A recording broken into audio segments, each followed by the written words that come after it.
الحمدللہ وحدہ لا شریک لہ والصلاۃ والسلام علی من لا نبی بعد۔ قرآن کریم سورۃ الفاتحہ اور 30 پاروں کا نام ہے۔ سورۃ الفاتحہ فتح سے ہے، قرآن کریم کو کھولا جا رہا ہے، قرآن کریم کا آغاز کیا جا رہا ہے، اس لیے سورت کا نام سورۃ الفاتحہ ہے۔ اور اس سورت کا ایک معروف نام سورت ام الکتاب، ام القرآن ہے، یعنی قرآن کریم کا خلاصہ۔ قرآن کریم میں اللہ رب العزت نے 6 مضامین کو تفصیل کے ساتھ بیان فرمایا ہے۔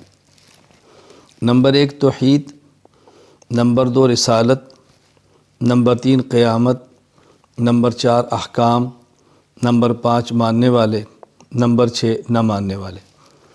اور ان 6 کا خلاصہ سورۃ الفاتحہ میں اللہ رب العزت نے بیان فرما دیا ہے۔ الحمدللہ رب العالمین الرحمن الرحیم، اس میں توحید کو بیان فرمایا۔ مالک یوم الدین، اس میں قیامت کو بیان فرمایا۔ ایاک نعبد و ایاک نستعین، اس میں احکام کو بیان فرمایا۔ صراط الذین انعمت علیہم، اس میں رسالت کو بیان فرمایا اور ماننے والوں کو بیان فرمایا۔ غیر المغضوب علیہم ولا الضالین، اور اس میں نہ ماننے والوں کو بیان فرمایا۔ ماننے والوں کے لیے ایک ہی قسم کا لفظ لایا گیا، الذین انعمت علیہم، یہ اعتماد کرتے ہیں اور مانتے ہیں۔ اور نہ ماننے والوں کے لیے 2 لفظ لائے، نمبر 1 مغضوب، نمبر 2 ضال۔ جو شخص ضد کی وجہ سے نہ مانے وہ مغضوب کے اندر شامل ہے، اور جو لا علمی کی وجہ سے نہ مانے وہ ضال کے اندر شامل ہے۔ تو دونوں قسم کا اللہ رب العزت نے ذکر فرما دیا۔ سورۃ البقرہ، بقرہ کو عربی زبان میں گائے کو بقرہ کہتے ہیں، تو اس میں چونکہ گائے کا واقعہ ہے، قصہ ذکر کیا، اس لیے سورت کا نام سورۃ البقرہ ہے۔ اس میں سب سے پہلے حروف مقطعات ہیں، الف لام میم۔ مقطعات، یہ مقطع کی جمع ہے، اور یہ قطعون سے، جس کا معنی کاٹنا، کیونکہ ان میں سے ہر حرف کو کاٹ کے الگ الگ پڑھا جاتا ہے، الف لام میم، اس لیے ان کو حروف مقطعات کہتے ہیں۔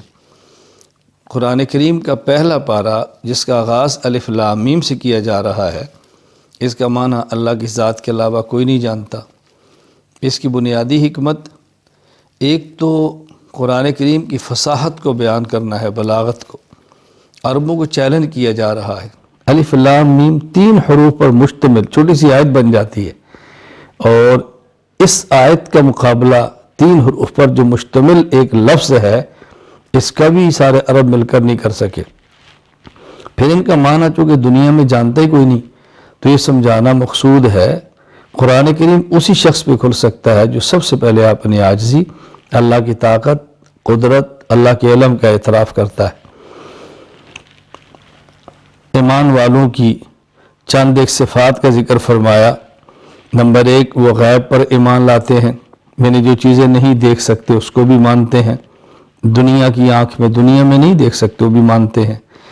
نماز کی پابندی کرتے ہیں، زکوٰۃ صدقات ادا کرتے ہیں، تمام آسمانی کتب پر ایمان لاتے ہیں، اور آخرت کی تصدیق کرتے ہیں اور یقین کرتے ہیں۔ اس کے بعد پھر منافقین کا ذکر فرمایا کہ منافقین کی اوصاف بیان فرمائے کہ منافق کی صفات کیا ہیں۔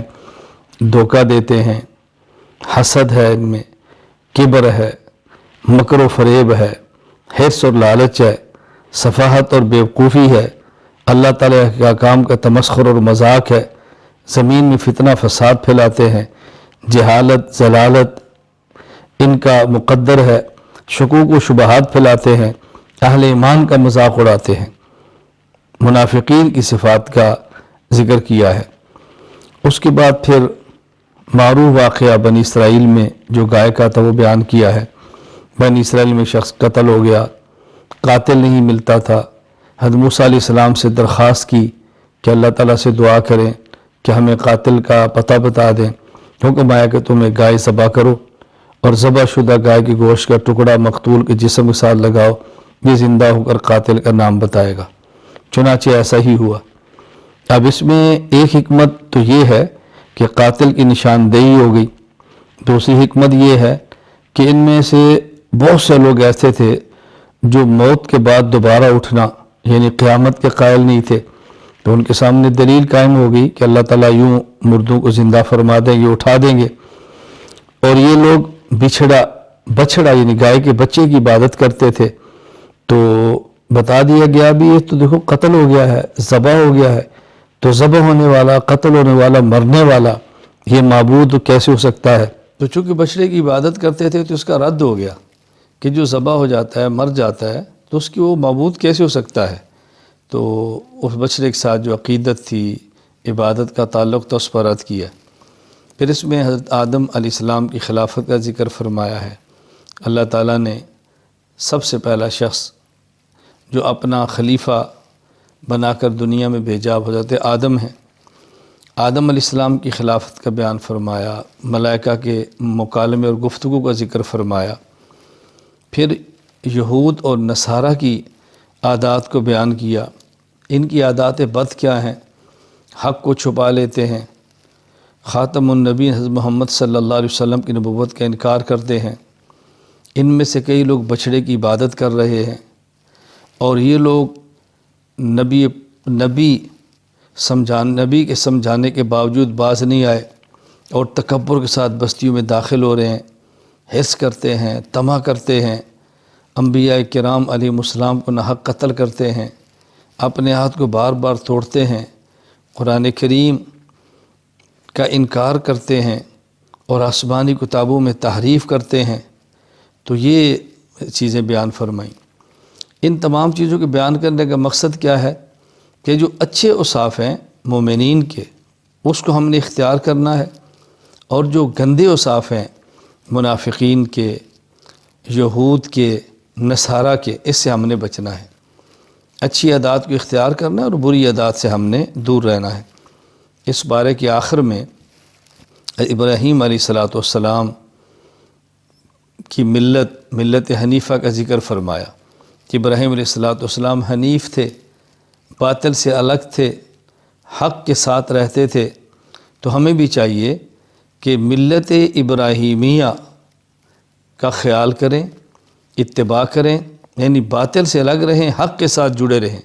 اور اس کا معیار کیا ہے؟ فَإِنْ آمَنُوا بِمِثْلِ مَا آمَنْتُمْ بِهِ فَقَدِ اهْتَدَوْا۔ حضور اکرم صلی اللہ علیہ وسلم کی تیار کردہ جماعت صحابہ، اہل بیت رضی اللہ عنہم اجمعین، بس وہ ہمارے سامنے نمونہ ہیں۔ ان والے عقائد، ان والے اعمال اختیار کریں تو سمجھیں آپ نے حضرت ابراہیم کی ملت کو بھی پہچان لیا اور اختیار کر لیا۔ ان کو چھوڑ دیا تو سمجھے ملت ابراہیمی کو بھی چھوڑ دیا ہے۔ اللہ تعالی ہمیں اچھی عادات اختیار کرنے کی، اپنانے کی، اور بری عادات سے بچنے کی توفیق عطا فرمائے۔ وآخر دعوانا ان الحمد للہ رب العالمین۔